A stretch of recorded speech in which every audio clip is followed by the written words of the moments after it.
Ikaze ku makuru yacu y'uyu munsi, amakuru mutegurirwa na HDI mugiye kugezwaho nanjye Maeva Gakima.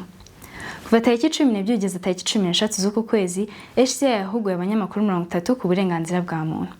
Harimo kwimakaza ihame ry'uburinganire, kurwanya ihohotera iryo ari ryo ryose hashingiye ku gaciro ka muntu mu bikorwa n'ibiganiro bakora buri munsi. Inkuru irambuye na Beatrice Mutesi.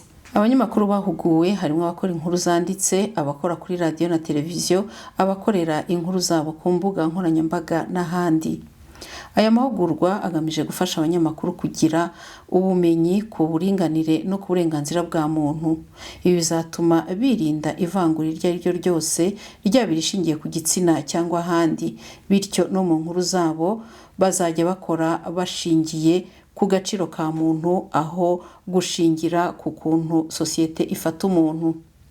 Nkanjye nk'umunyamakuru ikintu ngiye gukora ni ugushishikariza sosiyete, ni ukubabwira, ni ukubigisha guha agaciro umuntu utitaye ngo akora iki cyangwa se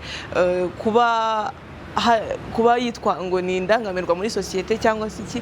Ibyo ngibyo ntibikureho ko ari umuntu afite agaciro nk'akawe.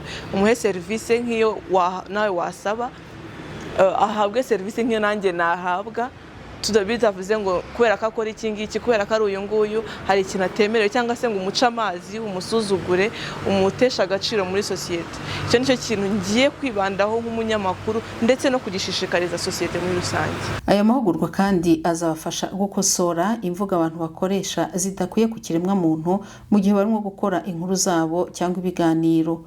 Azabafasha kandi kwirinda inkuru zishyira ubuzima bw'abantu mu kaga igihe bageze ku nkuru z'abantu babaho mu buzima butuma bagira ibyago byo guhohoterwa kurusha abandi kubera ubuzima babayeho. Twatangiye tubona uburenganzira bwa muntu, ariko tubona ihame rikomeye rijyanye no kudakorerwa ivangura. Twasanze nubwo twebwe dushobora kwibwira ko tutarikora, ariko mu byo dutangaza bishobora kuzamo iryo vangura kandi bikagira ingaruka ku muntu twakozeho inkuru ku buryo abura bwa burenganzira bw'ibanze yari afite.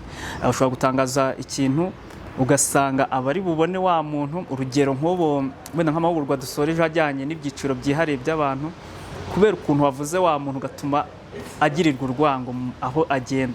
Icyo gihe rero azabura rya hame ry'uburenganzira bwa muntu yari afite.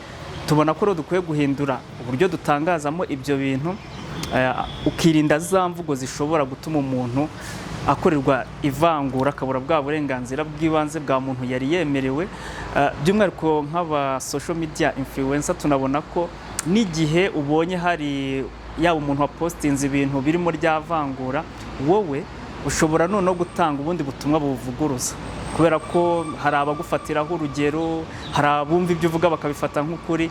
Iyo rero ukoze comment kuri cya kintu kitari cyo, kubera bwa bumenyi wowe ufite, bituma na wa wundi wari wabifashe nk'ukuri abona ko atari ukuri, akaba nawe yahinduka. Numva ko rero ari ikintu gikomeye twize kandi dushobora kuba twakoraga mu buryo tutazi. N'ikindi twanabonye ko ari n'icyaha gukwirakwiza ibinyoma, gukwirakwiza ayo makuru ashobora kuba agize icyaha.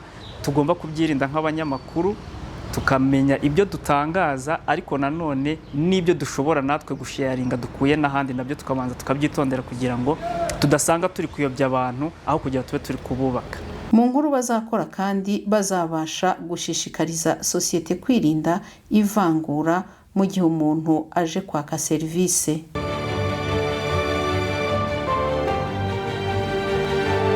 Naho dusoje amakuru yacu, mwakoze kubana natwe.